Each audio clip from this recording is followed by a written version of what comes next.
এই যে দুই রকমের ফুল, একটা সাদা আর একটা রঙিন।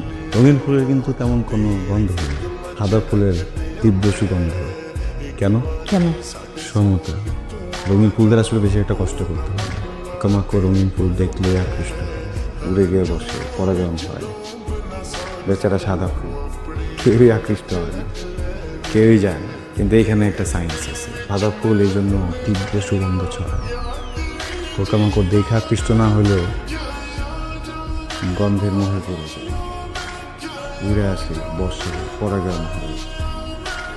এটা জিনিস ভেবে দেখছো, সৃষ্টিকর্তা সামান্য একটা ফুল, এই ফুল নিয়ে কি পরিমাণ চিন্তা করছে।